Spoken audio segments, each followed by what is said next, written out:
Sí, bueno, mire, fíjese que concluyó el periodo de registro para coordinar la defensa de la 4T. La dirigencia nacional de Morena informó que el sistema para el registro de aspirantes a coordinadores de la defensa de la transformación y la soberanía nacional, chutes esa. Bueno, pues cerró con un total de 277 inscripciones.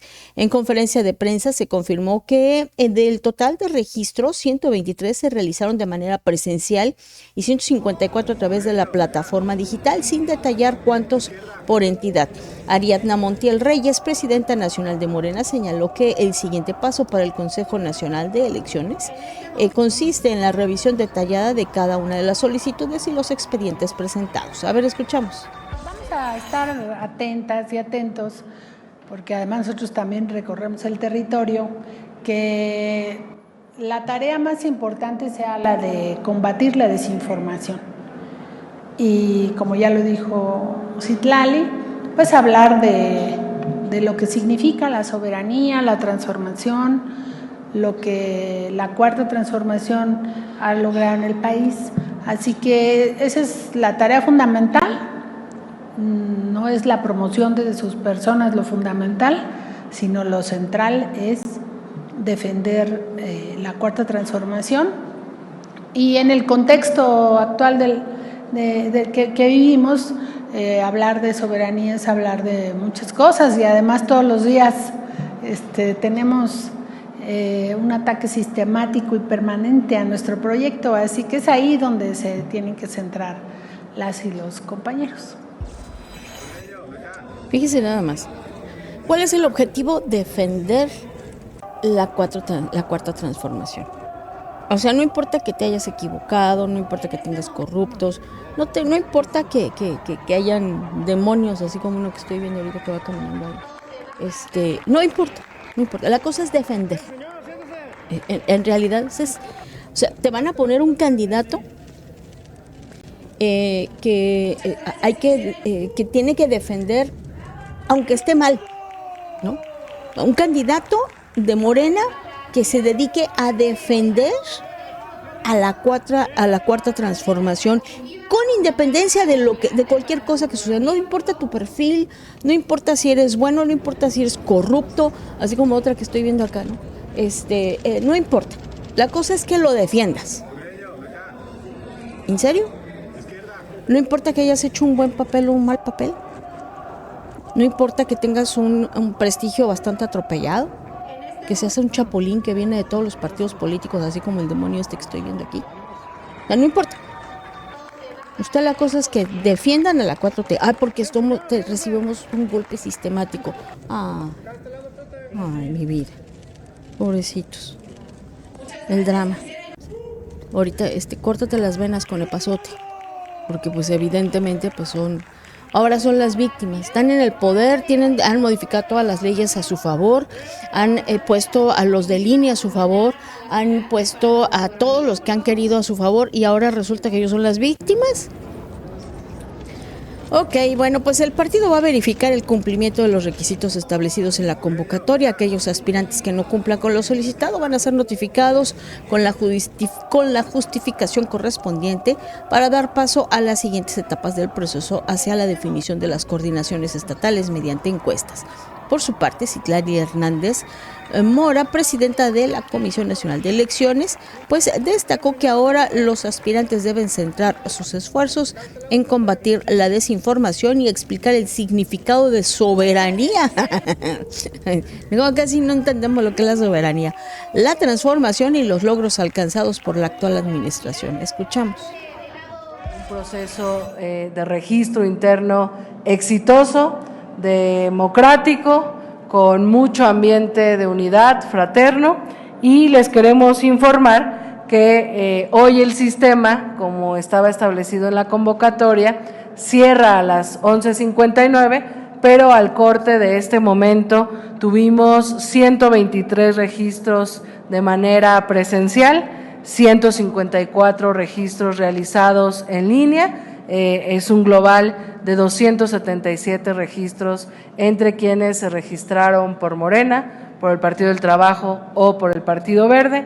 Con esto concluimos la primera etapa, que es la solicitud de registro, y lo que haremos en los próximos días, en las próximas semanas en la Comisión Nacional de Elecciones, será revisar cada una de las solicitudes, cada uno de los expedientes, verificar quienes cumplen con los requisitos, notificar a quienes no los cumplen y decirles por qué, y pasaríamos a la siguiente etapa rumbo a la definición de las coordinaciones estatales a través de una encuesta realizada en vivienda, y reiterando que buscamos a las personas con mayor reconocimiento del pueblo de México.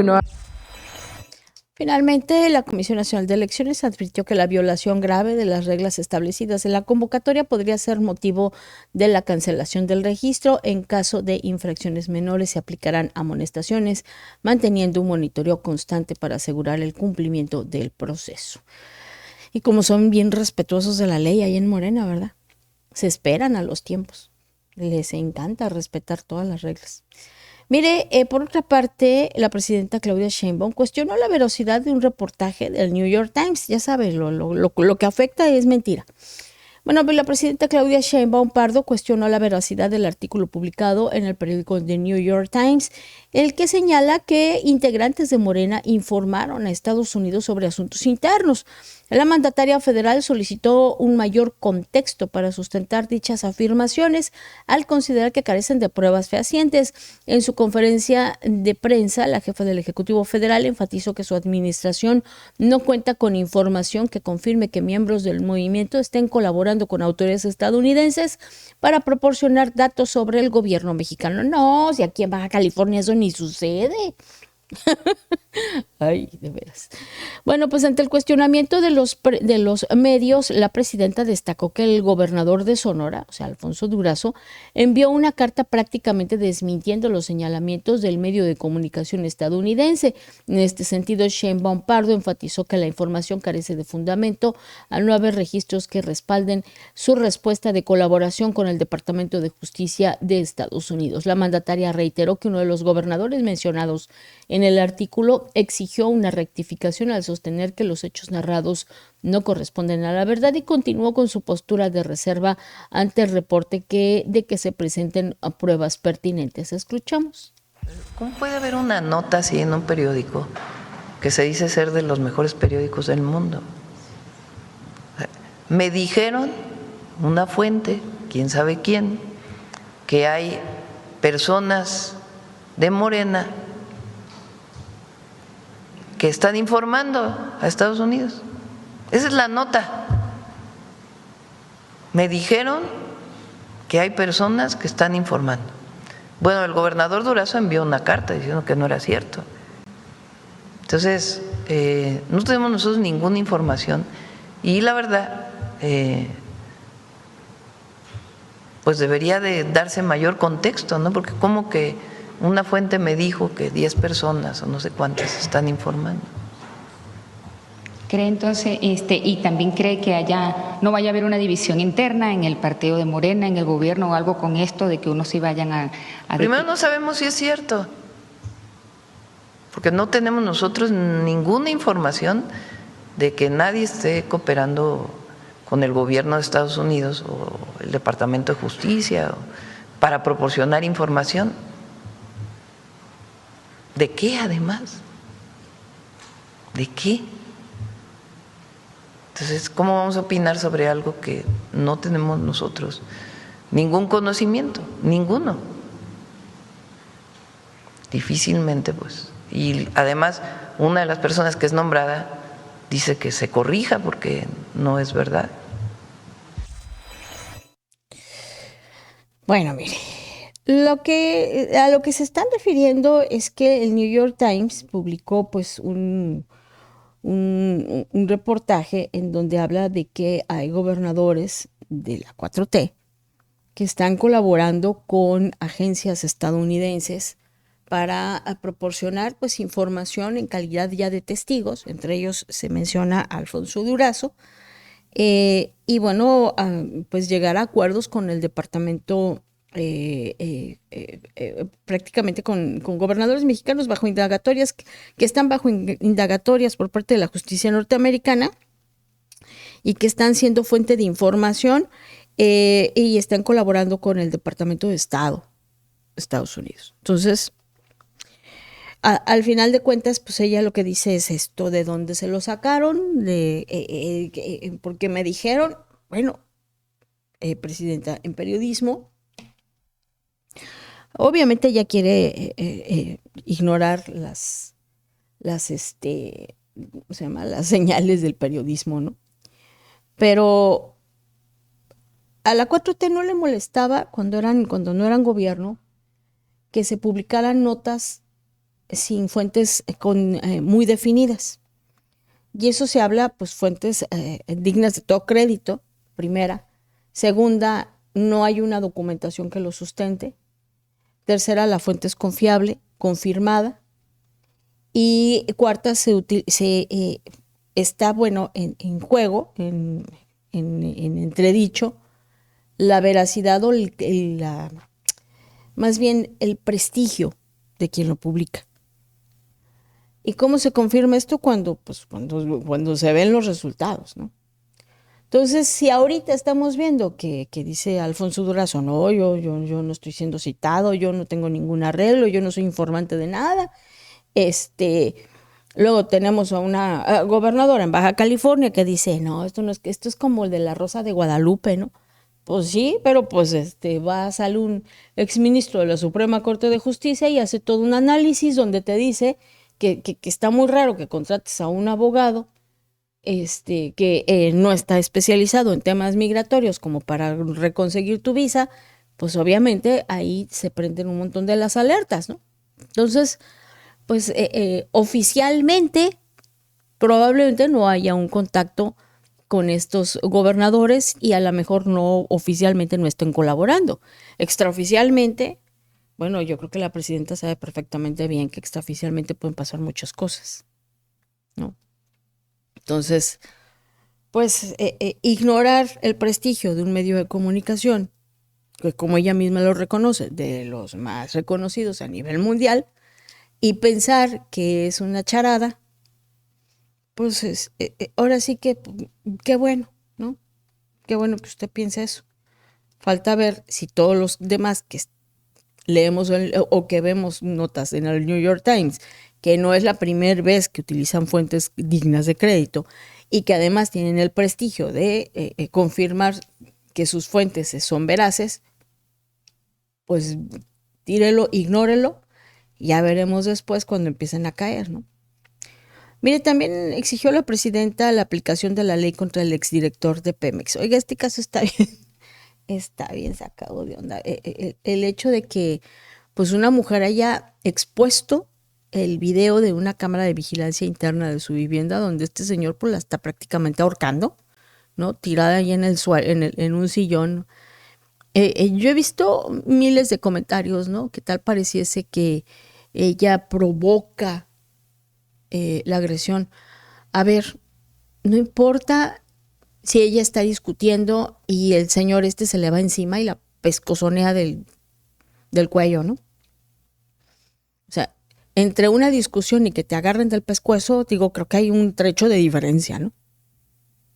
Entonces, la presidenta Claudia Sheinbaum pues afirmó que el caso del exdirector de Pemex, Víctor Rodríguez Padilla, deberá de resolverse con apego a la ley luego de las denuncias por presunta violencia presentadas en su contra. En la conferencia, la mandataria sostuvo que no va a haber protección para ningún exfuncionario y reiteró que su gobierno mantiene una política de cero impunidad frente a la violencia contra las mujeres. También aclaró que Rodríguez Padilla no fue designado para ocupar un nuevo cargo dentro del gobierno federal, desmintiendo versiones que apuntaban a su incorporación a otra institución pública. Las declaraciones surgieron después de que se difundieran videos donde se aprecia al exfuncionario agrediendo agresivamente a su esposa. Escuchamos. No, fue la Secretaría de las Mujeres quien entró en comunicación con la víctima y que se aplique la ley, todo el peso de la ley. Nosotros no vamos a proteger a nadie frente a un acto como estos. Entonces tiene que entrar la Fiscalía de Morelos, porque fue en el estado de Morelos. Entonces es un delito estatal y tiene que aplicarse la ley, porque no puede haber violencia contra las mujeres. Aquí no es que es conocido de uno y entonces se aplica algo distinto, no. Se aplique la ley y que la Fiscalía de Morelos determine pues cuál es la sanción penal que debe tener este caso. Se mantendrá. Por cierto, quiero aclarar, porque a Víctor Rodríguez Padilla lo íbamos a nombrar, digo lo íbamos, porque él ya había anunciado ahí en el Instituto de Investigaciones en Energías Renovables de la CFE, bueno, del gobierno federal, su entrada. Yo no había firmado, porque lleva un trámite, la firma del nombramiento. Entonces yo no había firmado ya el nombramiento, apenas iba a pasar el nombramiento. Entonces, bueno, no hay, digamos, que se le retire del cargo, y mientras tanto vuelve a tomar posesión el director que estaba ahí, Alejandro Salcido. ¿Podría tomar algún otro cargo en la administración pública No, ninguno. posteriormente? No. ¿Ya no? No. ¿Haría algún llamado para algunos otros funcionarios de la administración pública federal o estatal? Cero impunidad municipal? a la violencia contra las mujeres. Cero impunidad. Esto no es un asunto, es que se aplique la ley, como en todo. Nosotros somos juaristas. La ley es igual para todos, no para unos de una manera y para otros de otra. Bueno, pues esperemos que así sea. Pero obviamente, pues ver a una persona con ese nivel que agrede de esa forma a su esposa habla de ese sentido de impunidad, de esa percepción que tiene y de ese mensaje que le lanza a la víctima de decir, soy intocable, ¿no? Claro, eres intocable hasta que te exhiben. Por eso nunca se guarde exhibir cuando hay personas que no se creen intocables y creen que pueden llegar a hacer esto, ¿no? Mire, suman 920 muertos y más de 46,000 desaparecidos por sismos en Venezuela. La crisis humanitaria provocada por los recientes terremotos en Venezuela continúa agravándose con alrededor de 920 muertos y más de 46,000 personas reportadas como desaparecidas. O sea, 46,000 personas es muchísimo. Equipos de emergencia, voluntarios y organismos internacionales trabajan entre los escombros para localizar sobrevivientes en medio de daños severos a viviendas e infraestructuras alrededor de 800 edificios. Es en una estimación preliminar, el Programa de Naciones Unidas para el Desarrollo pues evaluó en $6,700 millones los daños económicos que dejaron los terremotos en pérdidas de edificios y viviendas e infraestructura física. La magnitud de la tragedia mantiene saturados los servicios de atención y ha impulsado campañas ciudadanas en redes sociales para ayudar a localizar familiares y difundir información sobre las víctimas. Organismos internacionales advierten que el número de desaparecidos y víctimas podría seguir aumentando conforme avancen las tareas de rescate en las zonas más afectadas. Y bueno, pues qué les digo, los videos son verdaderamente dramáticos, ¿no? De cómo están sacando a las personas aún con vida, fracturadas, en fin, de los escombros, ¿no? Y eso pues, primera pues genera la esperanza de encontrar a muchos y por lo mismo genera la angustia de saber que hay gente atrapada y que no saben si van a llegar a tiempo, ¿no? Por otra parte, fíjese que la ONU alerta por la ola de calor extremo en final del Mundial 2026, y es que la Organización de las Naciones Unidas advirtió que el calor extremo podría convertirse en un factor determinante para lo que resta de la Copa Mundial 2026, incluyendo la gran final del certamen.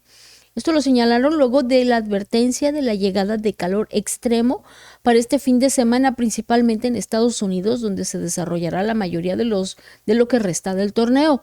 El organismo señaló que una parte importante de los encuentros restantes podría disputarse bajo condiciones consideradas de riesgo para los jugadores, árbitros y aficionados, debido al incremento de las temperaturas asociado al cambio climático. La ola de calor que entrará este fin de semana a Estados Unidos pondría en riesgo la final del torneo en Nueva York y Nueva Jersey, 2 partidos de los cuartos de final y el tercer puesto por las elevadas temperaturas de bulbo húmedo.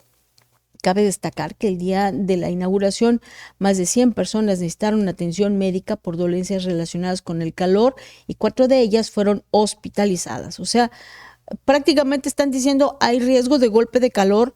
Pues en primera los jugadores, ¿no? Pues ¿cuánto tiempo corren ahí? ¿Hora? ¿1 hora? ¿Hora y media? ¿Cuánto? 90 minutos. O sea, 90 minutos de juego, ¿no? Pero esos 90 minutos se pueden al prolongar si hay X o Y situación. Entonces, imagínese, pues si te están recomendando que no estés bajo el sol, o sea, ¿y cómo le haces? Y luego todos los espectadores, ¿no? Ahí también debajo del sol, pues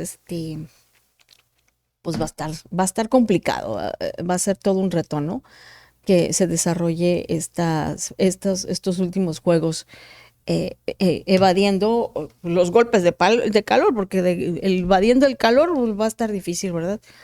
Y bueno, oiga, nada más le comento que está volviéndose viral pues esta confrontación que tuvo Ciro Gómez Leiva con el señor Vallarta, Israel Vallarta. Recordemos que yo también estaba aquí en diablos, es Israel Vallarta, ya ni me acordaba.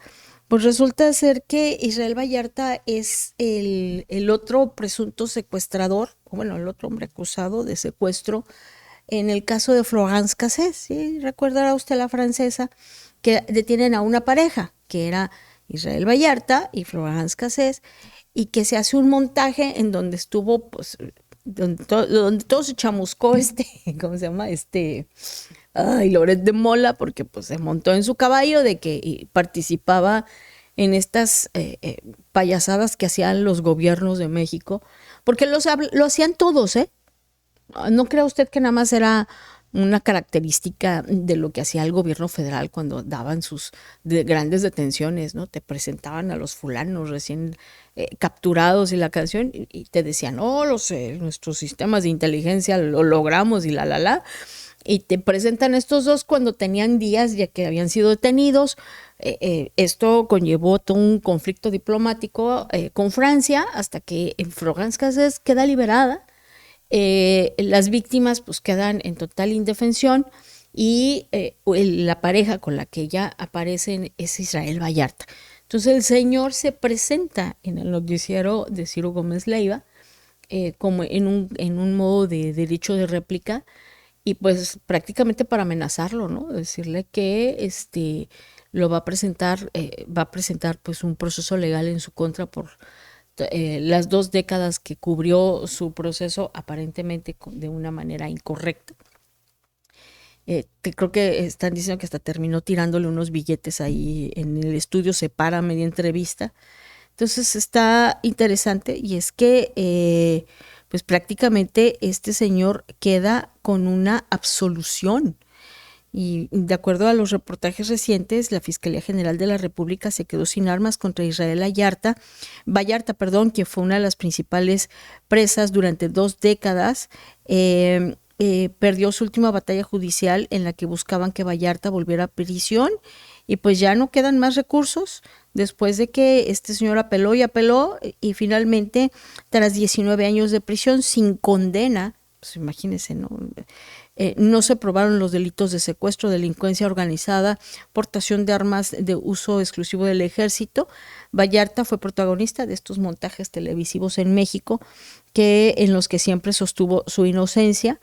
Y bueno, pues lo que se está haciendo viral es la confrontación que tiene con Ciro Gómez Leiva, ¿no? Entonces ahí pues chéquelo nomás, póngale Ciro Gómez Leiva y Vallarta y va a ver lo que se dicen y cómo se tratan, ¿no? Pero bueno, pues son parte de... es que le aventó en pleno noticiero a Ciro Gómez Leiva los billetes. Pues es que era un proceso que se estaba siguiendo al final de cuentas, pero bueno, habrá que ver de qué tanto lograron sustentar esto.